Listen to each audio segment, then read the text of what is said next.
Je voudrais un instant réfléchir sur ce mot que j'ai remis en honneur dans mes traductions des œuvres du cardinal Nicolas de Cuse.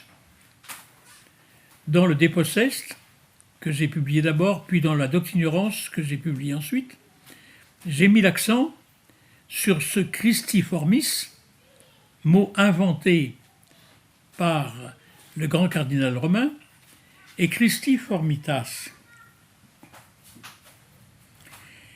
Évidemment, vous y voyez une référence à Paul, Épître aux Éphésiens 4,13. Paul qui appelait à se constituer cet homme parfait dans la force de l'âge qui réalise la plénitude du Christ. Mais qui nous enfante dans la douleur jusqu'à ce que le Christ soit formé en nous, pour parler comme Paul aux Galates, sinon Marie elle-même? Et là, je reviendrai au commentaire qu'en donne Louis-Marie Grignon de Montfort. « J'enfante tous les jours les enfants de Dieu », fait-il dire à la Vierge, jusqu'à ce que Jésus-Christ, mon Fils, soit formé en eux dans la plénitude de son âge. Saint Augustin dit que tous les prédestinés pour être conformes à l'image du Fils de Dieu sont en ce monde cachés dans le sein de la très sainte Vierge, où ils sont gardés, nourris, entretenus et agrandis par cette bonne mère, jusqu'à ce qu'elle les enfante à la gloire, après la mort, qui est proprement le jour de leur véritable naissance. Ainsi, Marie nous enfante à la vie éternelle, nous forme en Jésus-Christ et Jésus-Christ en nous, pour reprendre une autre expression de Grignon. Et c'est cette gestation par Marie qui nous revêt de ce qu'il appelle la Christiformitas, cette Christiformitas qui nous accomplit dans la plénitude de notre humanité. Et ça en dit très long, parce que il s'agit moins de l'économie du salut, même si Grignon convient que la très sainte Vierge est, comme il le dit, nécessaire au salut. Cela tient à l'accomplissement de notre nature elle-même. Puisque cette Christiformitas, c'est Marie qui nous la confère. Alors, avant Marie, que sommes-nous? L'épisode du péché, qu'est-ce qu'il signifie? Je pense à Bonaventure qui s'exclamait Félix culpa. Je pense bien Félix culpa. Parce que s'il n'y avait pas eu Ève et sa désobéissance, jamais nous n'aurions été engendrés par Marie. Alors, nous n'étions pas encore tout à fait des hommes, puisque sans Marie, nous n'avions pas revêtu la Christiformitas. Autrement dit, la création de l'homme ne s'accomplit vraiment que dans et par Marie. C'est ça qui nous fait aimer Dieu. Le Dieu des musulmans, il n'est pas aimable. Mais le Dieu des Juifs non plus. Ils n'ont rien à nous apprendre là-dessus. Ce qui nous fait aimer Dieu, c'est sa tendresse. Il nous a donné Marie. Il nous a donné une mère qui nous a réengendrés, régénérés. Car le salut s'est fait par Marie. Puisque c'est elle qui nous revêt de ce que le cardinal de Cuse appelle superbement la Christiformitas. Le cardinal de Cuse, ce n'est pas n'importe quel cardinal du Saint-Office, un cardinal de Curie, je ne sais quoi. On voit trop aujourd'hui ce que ça peut être. Non. Il a été le premier ministre de 3 papes successifs, rien que cela. Autrement dit, il a porté l'Église sur ses épaules pendant quelques 50 ans. Il a été le premier, disons, docteur de l'Église à parler comme tel de cette Église au XVe siècle. Quand il développe cette doctrine de la Christiformitas, il confère ses lettres de noblesse à ce qu'on appellera l'humanisme. L'homme arrive à terme, l'homme est dans son épiphanie, et il témoigne de quoi? De cette forme christique qu'il a revêtue et qui constitue sa dignité. Et c'est cela, précisément, qui suscite le lyrisme de notre cher Grignon de Montfort, que je cite à nouveau. Quand le Saint-Esprit a trouvé Marie dans une âme, il y entre pleinement et va et donne à cette âme abondamment. Et une des raisons pourquoi le Saint-Esprit ne fait pas maintenant ces merveilles éclatantes dans toutes les âmes, c'est qu'il ne trouve pas une assez grande union avec sa fidèle et indissoluble épouse. Et là, l'opération du Saint-Esprit, commentée par Grignon de Montfort, c'est précisément cette communication que Marie donne à l'homme de cette puissance du Saint-Esprit. Ainsi Marie, qui a été visitée par le Père à l'Annonciation et qui a engendré le Fils, sous l'ombre de l'Esprit, devient, comme il le dit, le sanctuaire de la Sainte Trinité. Hortus Conclusus, dit le Cantique des Cantiques, Soror mea sponsa, Hortus Conclusus, Fons Signatus. Elle est un jardin bien clos, ma sœur, mon épouse, un jardin bien clos, une source scellée. Et ainsi s'affine, à travers la reprise des textes scripturaires, la conception que l'on peut se faire de ce rôle de Marie. Je voudrais un instant reprendre ces métaphores et m'interroger sur leur plausibilité. Hortus Conclusus, un jardin fermé. Fons Signatus, une fontaine scellée. Le jardin fermé, c'est le téménos des Grecs, le templum des Latins, c'est-à-dire la délimitation qui sacralise un lieu saint. En souvenir de Genèse 28,16, lorsque Jacob, qui s'est endormi et a posé sa tête sur une pierre, a vu en songe le ciel s'ouvrir à lui et une échelle d'anges monter et descendre depuis le ciel jusqu'à lui. Que ce lieu est redoutable, s'écrie Jacob, ce n'est rien moins que la maison de Dieu et la porte du ciel. Les expressions que l'on retrouve dans les litanies de la Vierge, Domus aurea janua celi, viennent sans doute de là. Mais, fons signatus. Le symbole évoque une tradition indo-européenne très ancienne, qui voit dans toute source une manifestation du sacré. Si la source mérite le respect, c'est qu'elle est une signature de Dieu. Je m'étonne de ce que Fons Signatus n'ait pas été commenté comme il se doit.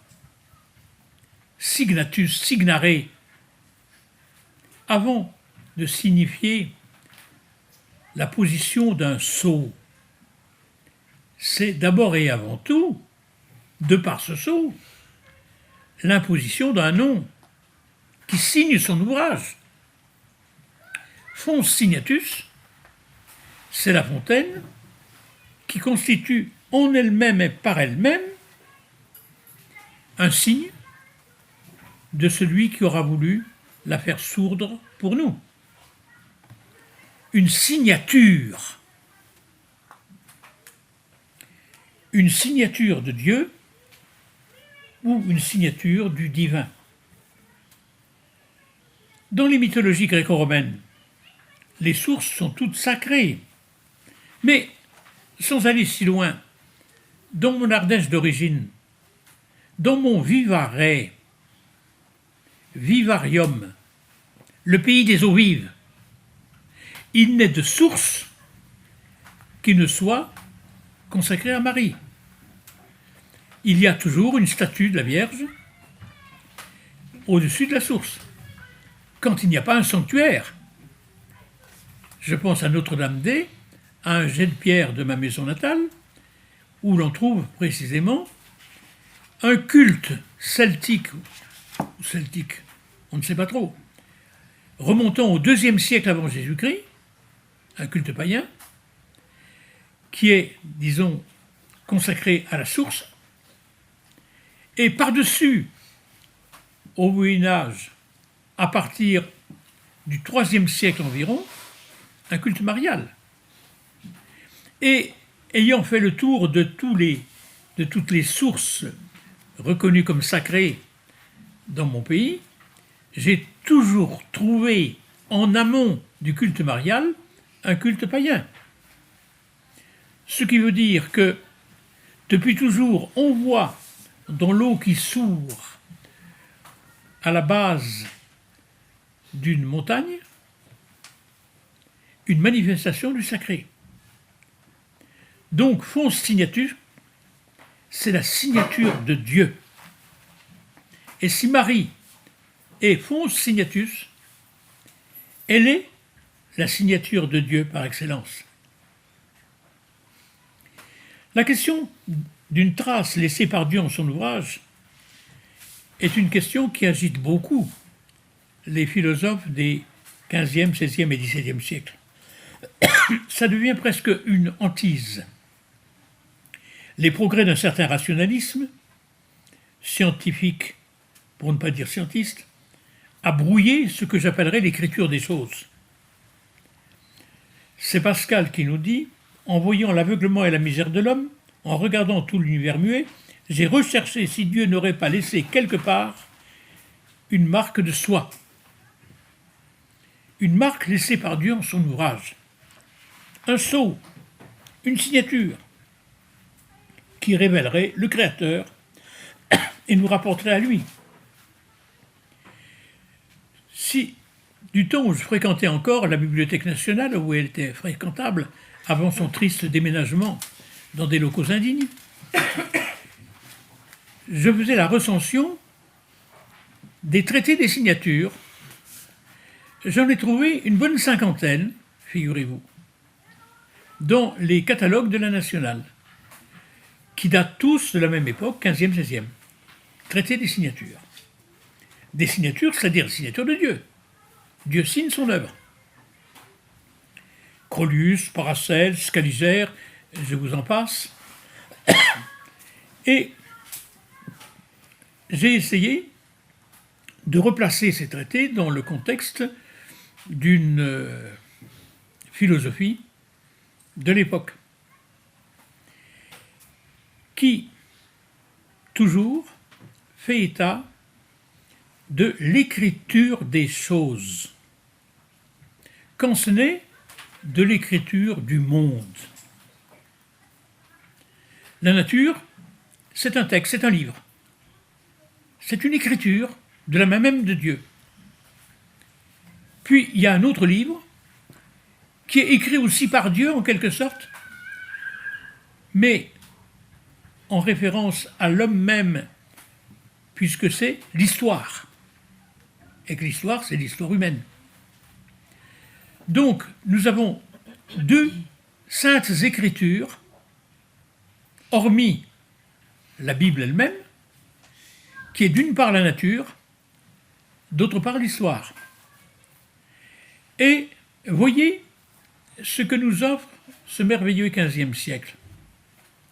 En la personne d'un homme qui est connu du plus grand nombre par Michel de Montaigne, puisqu'il en a été le traducteur attentif. Raymond de Semonde, Théologie naturelle. C'était un Majorquin, né à Majorque, qui écrivait en catalan et qui devait mourir à Toulouse, où il fit longue carrière universitaire. Et M. Pierre Ekem, père de Michel de Montaigne, avait supplié son fils de traduire ce livre de haute piété pour l'amener à avoir une foi plus rigoureuse et une vie plus rigoureuse aussi. Et c'est ainsi que Montaigne va traduire la Theologia Naturalis, voire même la commenter par après, bien plus tard, dans les essais, l'Apologie de Raymond de Semonde, qui est le chapitre 12 du livre 2 des essais. Eh bien, qu'est-ce que je trouve dans cette réflexion sur l'écriture des choses? Raymond de Semonde nous dit « Dieu ne s'est pas contenté d'inspirer l'écriture sainte. S'il l'a fait, c'est parce que il devait venir au secours d'une humanité pervertie qui ne savait plus le trouver dans l'écriture des choses. » Et pour Raymond de Semonde, théologien catalan, la première écriture, c'est l'écriture des choses. L'ordre naturel, la volonté de Dieu se découvrait dans l'écriture des choses. Mais l'homme a péché. Il ne sait plus lire. Il ne comprend plus rien. Un peu comme nous aujourd'hui. Vous voyez le problème des semences, le problème des engrais, tous les problèmes qui touchent la vie agricole, et Dieu sait si Stéphanie les connaît. On ne sait plus lire. On a perdu de sens. Déjà, au XVe siècle, Raymond de Semonde se plaint qu'on ait perdu le sens des choses. Alors, il nous dit, si Dieu a inspiré à ses patriarches et à ses prophètes la rédaction des Saintes Écritures, c'est parce qu'on n'était plus capable, déjà, au temps des patriarches et des prophètes, de comprendre l'écriture des choses. C'est-à-dire de voir dans le monde la volonté de Dieu. Vous voyez le petit texte que je lisais tout à l'heure d'Antonin Artaud. Alors, comment retrouver ou déchiffrer l'écriture des choses? Il y a une lettre manquante, une lettre qui fait défaut. Et si cette lettre est restituée, si ce signe est réintroduit, alors le texte parle. Et la lettre manquante, qu'est-ce que c'est? Vous l'avez deviné, c'est l'homme-dieu. C'est l'homme revêtu de notre humanité. C'est Jésus-Christ, la lettre manquante. Mais c'est déjà aussi l'homme tout court. L'homme comme image de Dieu. Réintroduisez dans le texte le signe qui manque, la figure qui manque, le caractère hiéroglyphique qui manque, faudrait-il dire. Car l'homme-dieu, c'est comme un caractère hiéroglyphique en chinois. Réintroduisez le caractère hiéroglyphique qui manque, tout reprend sens. Voilà ce que dit superbement dans ce livre qui a 1000 pages, dont j'ai la traduction latine, heureusement, parce que je ne pourrais pas le dire en catalan, bien que je m'y sois essayé, car il y a des variantes assez inquiétantes, quelquefois, entre le texte catalan et le texte latin. Je ne parle pas du texte de Montaigne, qui est plein de belles infidèles, mais qui sont autant d'inventions géniales. Et on a ainsi le sentiment que la marque, on la possède, le signe, on le possède, et cette marque et ce signe, cette signature, c'est l'homme-dieu. Il faudrait ici, si on avait le temps, rappeler Descartes lui-même, dans sa troisième méditation. On ne doit pas trouver étrange que Dieu, en me créant, ait mis en moi l'idée d'un être souverainement parfait, pour être comme la marque de l'ouvrier empreinte en son ouvrage.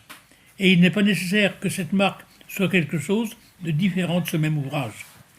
Autrement dit, créé à l'image de Dieu, je suis la signature de Dieu, sa marque, son empreinte, dont il signe son œuvre.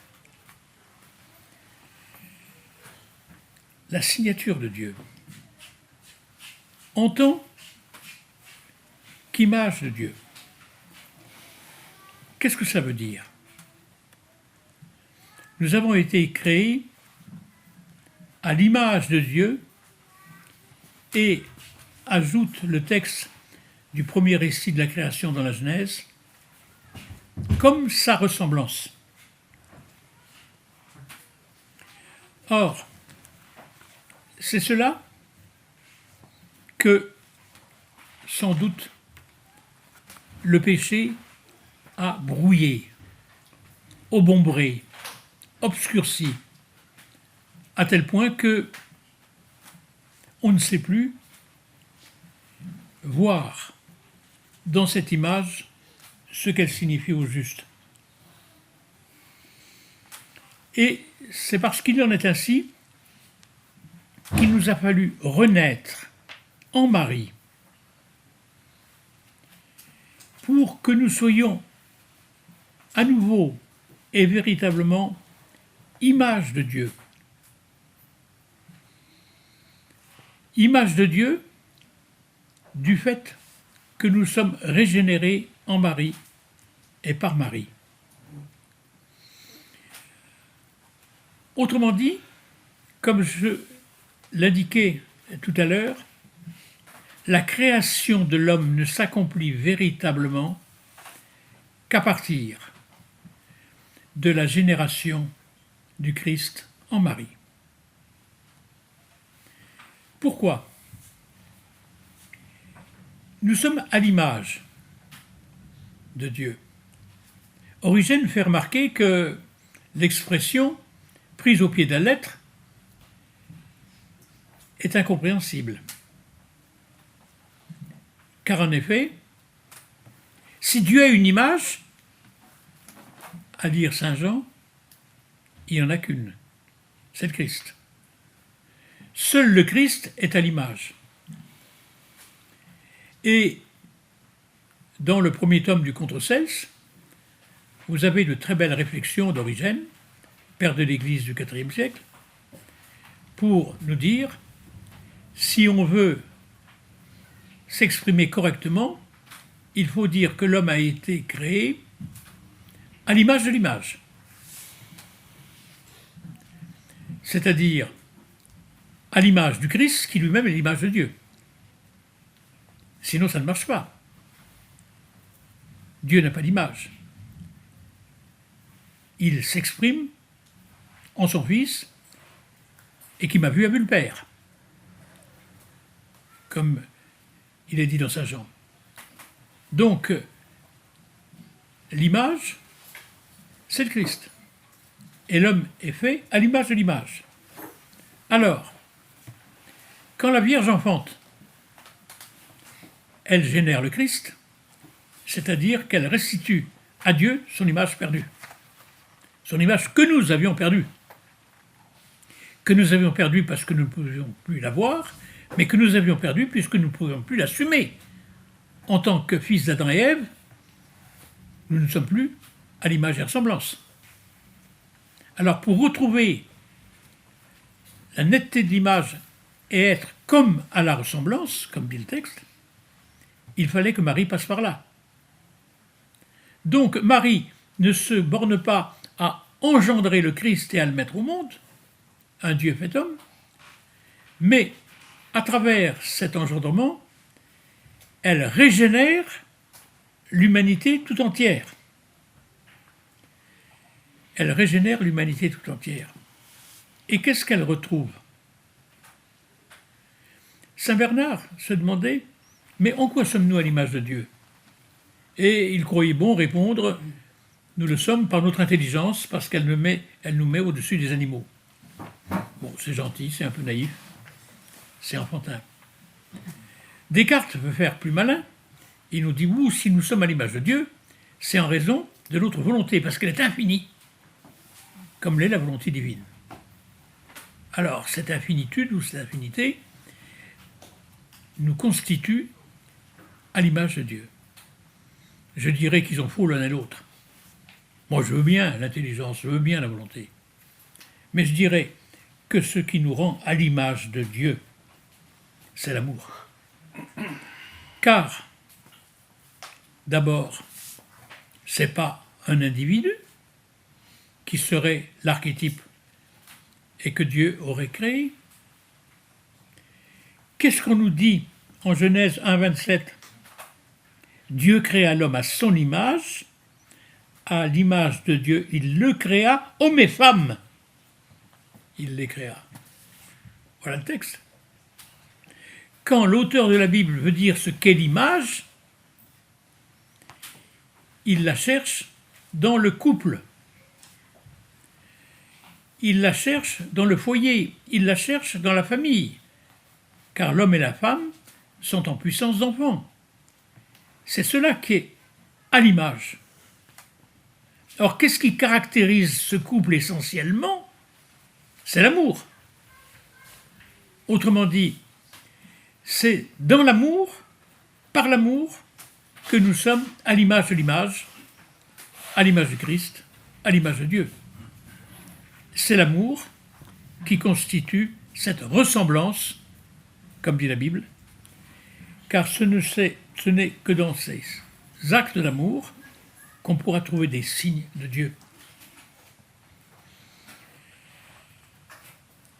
Et ainsi, on voit ce que peut signifier cette génération que je qualifierais de gracieuse par rapport à la génération naturelle. Mais arrivé à ce point, si vous le permettez, faisons encore un pas de plus pour mieux comprendre en quoi la formule de Pie XII, Mediator Generis Humani, s'impose pour nous. Elle est la médiatrice entre le genre humain et Dieu. Mais il y a là quelque chose qu'il faut avoir le courage d'aborder, même lorsque l'on n'est pas théologien. Car nous devons passer de l'ordre de la nature à celui de la grâce. Pour ce faire, reprenons le texte des Septante, en Luc 1,28, c'est-à-dire le récit en grec de la salutation angélique. N'ayez pas peur, je ne prendrai que 2 versets.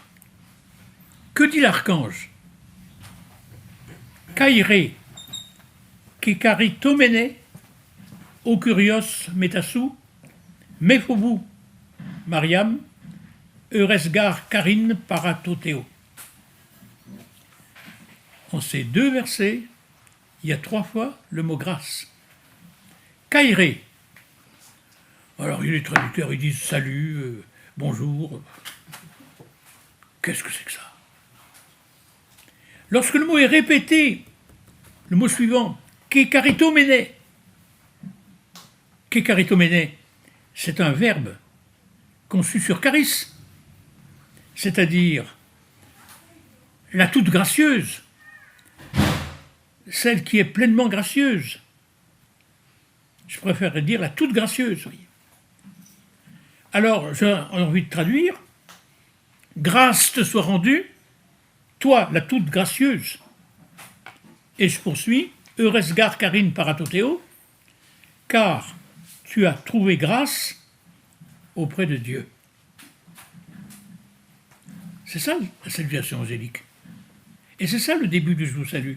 Je vous salue, je veux bien, mais je m'excuse, je suis désolé parce que j'aime beaucoup cette prière et vous aussi. Mais c'est pas ce que dit le texte grec. Kairé, tu es toute grâce. Tu es la plénitude de la grâce. Alors, sans être théologien ici, on ne comprend que ça veut dire grâce.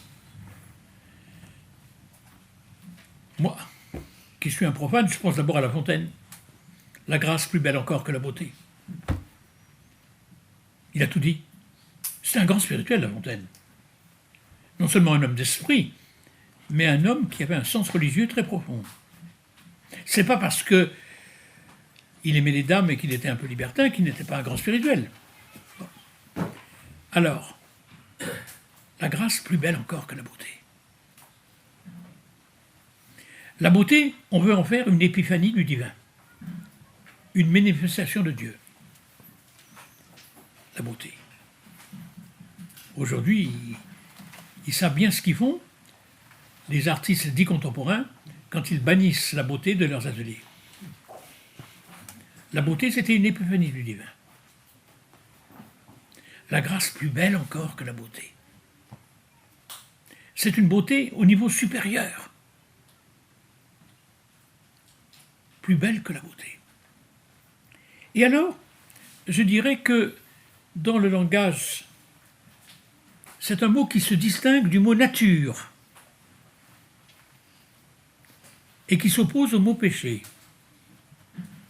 Faire grâce à un coupable. Nous demandons à Dieu qu'il nous fasse grâce, parce que nous avons péché. Donc il s'oppose à péché, grâce, et il se distingue, sans s'y opposer, du mot nature. Parce que il y a cette naissance naturelle qui nous fait enfant d'Ève, et cette naissance gracieuse qui nous fait enfant de Marie. C'est autre chose. Nous sommes renés. Descartes aimait beaucoup son prénom, il avait raison. Nous sommes renés, nous sommes nés une deuxième fois. C'était un bon chrétien, il voulait être rené. Nous sommes renés, donc il y a deux filiations, l'une par la nature, enfant d'Ève, l'autre par la grâce, enfant de Marie. Mais c'est pas tout, je voudrais essayer de vous donner une petite idée de ce que peut être justement cette grâce. Et ce que peut être cette grâce, c'est quoi? C'est... Non, je veux voir mes auditeurs. Je parle à des auditeurs, je veux les voir. Bon. Et les convaincre de ce que je vais leur dire. Merci Stéphanie.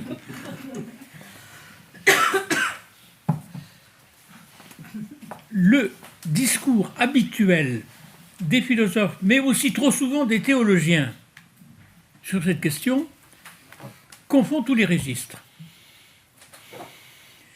Car on veut que grâce s'oppose à péché, je veux bien, et on distingue grâce de nature. Mais ce n'est pas la même opposition, ce n'est pas du même ordre, ce n'est pas sur le même plan. Car la grâce peut composer avec la nature, elle ne peut pas composer avec le péché. C'est donc quelque chose de tout autre. Or, ici, il s'agit de considérer que nous sommes issus d'un double lignage. Fils d'Ève, fils de Marie. Fils d'Ève, nous héritons du péché. Fils de Marie, nous héritons de la grâce. Autrement dit, nous avons été régénérés. Et ce que veut signifier précisément Luc, qui écrit en grec, c'est pour ça que les mots grecs sont très importants ici, ce n'est pas les 70 vieillards qui ont trouvé ça, c'est Luc lui-même. Donc c'est très important.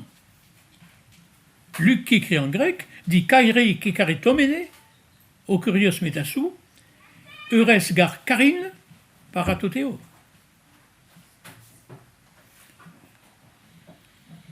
Grâce te soit rendue la toute gracieuse, car tu as Eureste trouvé, tu as obtenu, c'est ton sort, c'est ton lot, la grâce auprès de Dieu. Alors, n'allez pas dire que l'Immaculée Conception, c'est une rêverie de Pilouse. C'est Saint Luc qui nous le dit alors. Il faut vraiment être aussi obtus que le sont les protestants, ou les modernistes chez nous, pour en vouloir au mysticisme de Pie XII, comme je l'ai entendu bien des fois. Je l'ai rencontré, il m'a reçu, personnellement. Et je peux vous dire que quand il a reçu l'école normale supérieure en 1950, en se penchant sur chacun des normaliens pour leur demander leur pédigré, ce qu'ils faisaient, où ils allaient, dans quel sens ils avançaient. C'était prodigieux. Eh bien, qu'est-ce qu'il nous dit, lui? Il met l'accent précisément sur cette Immaculée Conception qui est inscrite dans le texte de Luc, puisqu'elle est caritomène. Et que non seulement elle est caritomène, au point qu'on ne peut pas la saluer autrement que par caïré, mais elle a en partage, Eurès, comme son lot, comme son attribution, la grâce. C'est son privilège. C'est comme ça. Pas se demander pourquoi, mais c'est comme ça. Parce qu'elle a été aimée de Dieu, elle a ce privilège. Eurès, Karine, Paranothéo. Tu as trouvé grâce auprès de Dieu, mais tu as obtenu la grâce en partage. C'est ton domaine, c'est ton lot, c'est ton bien, c'est ta propriété. Tu l'as obtenu comme ce qui t'est imparti. La grâce est ainsi, en quelque sorte, à la Vierge, ce qu'est la nature au reste de l'humanité. Et c'est pourquoi elle est l'Immaculée Conception. On est désormais dans l'ordre de la grâce et non plus dans celui de la nature. D'où la conception virginale de l'homme-dieu qui régénère la forme humaine à laquelle le Christ restitue sa dignité. Ève nous avait fait perdre ce climat de la grâce, comme disait Péguy, Marie nous le restitue. Dès lors, il n'y a pas à s'interroger sur ce que j'appellerais la dogmatisation tardive de ces vérités qui sont affirmées par la tradition chrétienne depuis toujours. Et il faut comprendre que Marie est née dans la grâce, comme nous sommes nés dans la nature, que la grâce est à Marie ce que la nature est au reste du genre humain. Il reste que, régénérés en Marie, nous avons revêtu la Christiformitas, et que dès lors, nous avons revêtu la grâce. Marie nous élève ainsi à l'ordre de la grâce, elle parfait notre humanité en nous configurant, pour utiliser un mot qu'aime beaucoup le cardinal de Cuse, à son propre Fils Jésus-Christ. Elle nous révèle de ce fait la non-suffisance de notre nature, qui ne saurait s'enclore sur elle-même, comme si elle devait trouver en elle sa propre fin. Car ce n'est pas que la nature soit mauvaise en elle-même. Tout le mal de la nature, c'est de se prendre à elle-même comme suffisante, se considérer elle-même comme suffisante. Elle doit convenir, cette nature, qu'elle n'est pas à elle-même sa propre fin, et admettre qu'elle doit s'ouvrir à la grâce. Et c'est ainsi que la grâce en notre cœur ouvre ce désir d'infini qui la portera au paroxysme de l'amour. Mère du genre humain, Marie l'était en donnant à Dieu son humanité, mais elle l'est doublement quand le Christ, sur la croix, la confirme dans cette maternité. Tout à l'heure, nous avons récité les mystères douloureux. Quand le Christ à Marie dit « Femme, Voici ton fils en désignant Saint Jean, il confirme Marie dans cette maternité spirituelle. Je dirais que le glaive de douleur qui traverse son cœur lui ouvre cette capacité d'aimer à l'infini. Ainsi, quand nos amours charnels sont atteints d'une mortelle blessure, elles en viennent à gravir de puissance en puissance tous les ordres d'infinitude, jusqu'à devenir amour de l'infini. C'est comme ça que j'interprète le Stabat Mater. La nature blessée, à mesure que se creuse la blessure, devient disponibilité croissante à l'accueil de la grâce. La Kekaritomene, saluée comme telle à l'Annonciation, n'est jamais plus elle-même qu'au pied de la croix. Bénie entre toutes les femmes, même si sa bénédiction se fait dans l'absolu du malheur.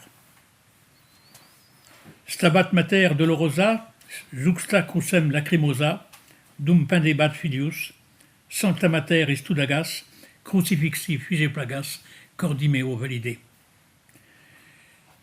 Il n'y a pas prière qui soit plus prégnante pour nous dire cette façon dont Marie porte notre humanité et transporte en nous-mêmes cette souffrance qu'elle assume pleinement et qui est celle du Christ Rédempteur. Alors, courons à notre conclusion, parce que j'ai déjà passé mon heure, et essayons de comprendre ce que peut signifier cette génération par la grâce et dans la grâce. Marie, vous l'avez compris, n'est pas engendrée dans la nature, mais dans la grâce. Et c'est pourquoi elle est Immaculée Conception. Et ce faisant, elle est bien cette figure qu'annonçait le Cantique des Cantiques. Quelle est celle-ci qui s'avance comme l'aurore, belle comme la lune, resplendissant comme le soleil, terrible comme une armée rangée en bataille. Et ainsi, il faut la voir à travers tout ce florilège d'images qui célèbrent l'exaltation de la féminité telle que l'a voulu le christianisme.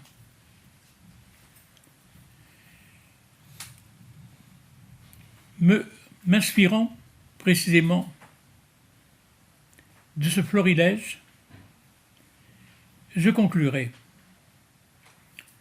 en me demandant si l'étoile du matin ne serait pas encore une symbolisation mariale, comme l'est la Stella Maris. C'est Saint Bernard qui nous dit, je ne sais où il a trouvé cela, que il y a une sorte de symbolique stellaire qui s'attache à Marie et qui fait qu'elle est en toutes circonstances, sur terre, sur mer, celle qui nous guide. Chaque jour, elle est l'étoile du matin qui guide le laboureur quand il ouvre son premier sillon. Cette marche à l'étoile qui était si célébrée de nos ancêtres en cette terre de France. Que de fois j'ai retrouvé cette étoile sculptée sur le mancheron de l'arrière qui indique justement que le premier sillon, c'est une prière à l'étoile, donc une prière à Marie. Origine et fin se recherchent, se poursuivent sans se confondre. Nous courons à l'amour parce que nous en venons. Ceux qui se sont aimés pour nous faire naître ne peuvent nous lancer vers un autre but que le leur. Et je terminerai en disant que l'ouverture d'un premier sillon dans notre terre de France est toujours une annonciation. Merci.